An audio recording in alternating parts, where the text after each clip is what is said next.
Those are the live visuals that we are getting for you at this point in time of Rajnath Singh, Defense Minister of the country, paying tributes along with the Defense Minister of Russia. Let's cut across.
So those are the live visuals, viewers, we are getting for you. The visuals are from the national capital, Amar Jawan Jyoti.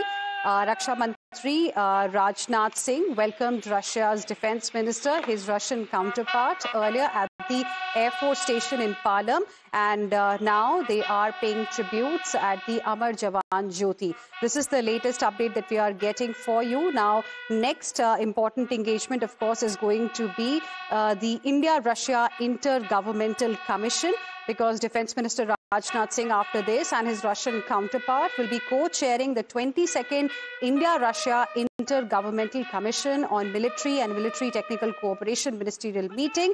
This is what Defense Ministry, in fact, had mentioned earlier in a statement, that the two leaders are going to review the entire range of multifaceted relations between the two countries, India and Russia, in the field of defense. During the meeting, they will also be exchanging views on contemporary regional and global issues of mutual interest. So after paying tribute at the National War Memorial, now both the leaders are exiting this particular area. And of course, the focus is going to be on the crucial 22nd India-Russia Intergovernmental Commission on Military and Military Technical Cooperation ministerial meeting. Now, all eyes are going to be on the outcome of that. Let's go across to my colleague Srinjoy Chaudhary, joining us on the broadcast for more on this. Srinjoy, we're getting visuals from National War Memorial. Tell us a little bit about the engagements of Raksha Mantri and his Russian counterpart. There's going to be a big meeting between the Russian Defense Minister and the Indian Defense Minister, Rajnath Singh. Naturally, there are lots of things on the agenda. I'll quickly tell you what they are. First of all, the issue of the S-400 that you've rightly spoken about. Now, as far as the S-400 is concerned, there are really three parts to it. First of all, India has three systems of the 5 contracted from the Russians, and those systems need rockets or missiles. And India is going to ask the Russians for about 300 of them, and they will cost 10,000 crore. Secondly, Russia has assured India that 2 more launchers will come in the next year or so. Thirdly, India needs 5 more systems, S-400 systems, and those will be under discussion between India and Russia. That apart, what we are hearing is that the Russians may come up with the offer of the Su-57 fighter aircraft. It's a 5th generation plane.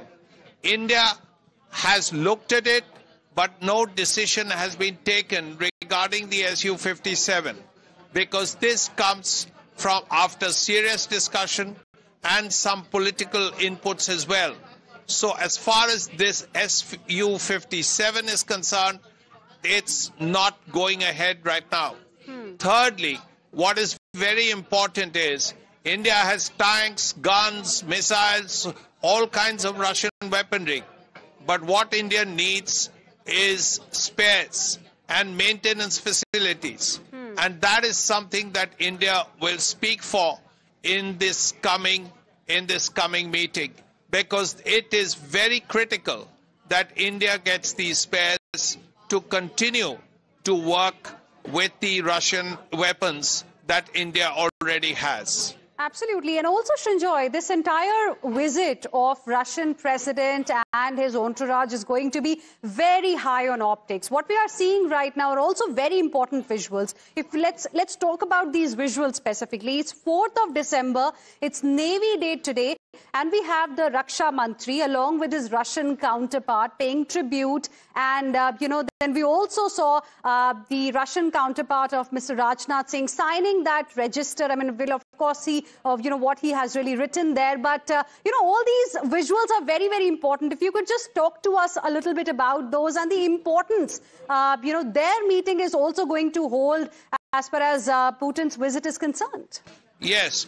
The National War Memorial is naturally a place where the Russian defense minister will be coming to lay a wreath and so on. That's natural that this will happen. He is the defense minister of Russia. Russia is the closest military partner India has had for decades, from the 60s when the MiG-21 started coming. Lots of Indian weaponry is Russian. Let's not forget that Russia has leased India in the past 2 nuclear power submarines.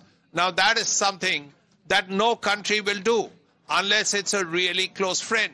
Now this is something that has been kept in mind. Maybe there will be another one in the future. But the important point is that whether it's the armed forces, Army, Navy, Air Force, all of them use Russian weaponry right now. Whether it's tanks, whether it's guns, whether it's armored personnel carriers, frigates, submarines, Air Force fighters, all of them, air defense equipment, it's all Russian. About 2/3 used to be Russian in the past. Now, quite naturally, this relationship is so strong and so deep that it's particularly important that it continues, because India needs those spares. India needs those maintenance facilities, particularly considering the neighborhood we live in. Absolutely. And Srinjoy, despite the threats coming in from another friend, here I'm talking about US President Donald Trump, India stayed firm, because for India, it's nation first. Our interest, the interest of Indians comes first. Yes, you mentioned Donald Trump, and quite rightly too. The thing is that Donald Trump, when Prime Minister Modi was there in Washington, he in fact offered the F-35. Now India has to decide whether it wants the Su-57 or the American F-35 or anything else. The Italians, British and Japanese are working on a 5th generation fighter. So are the Germans and the French. Now India has a choice. India has to work on it, and we will have to see what the final decision is.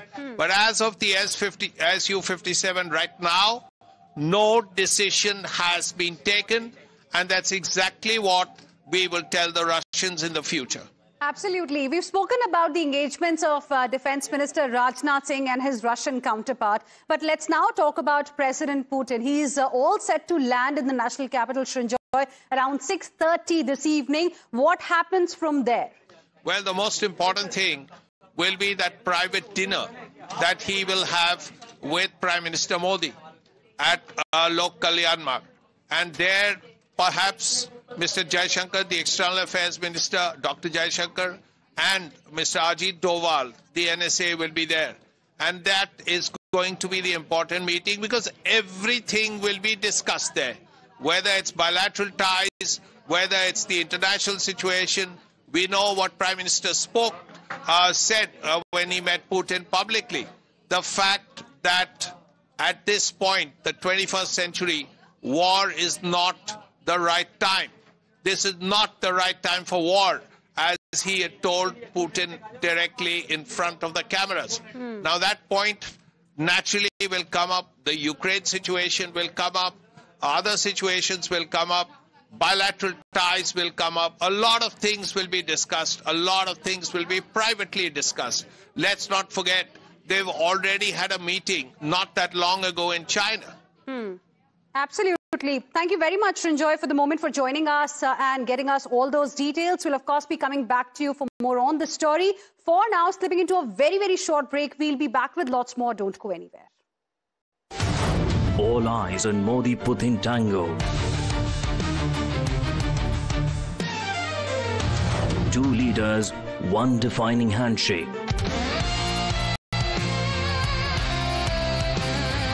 When Modi meets Putin, the axis shifts.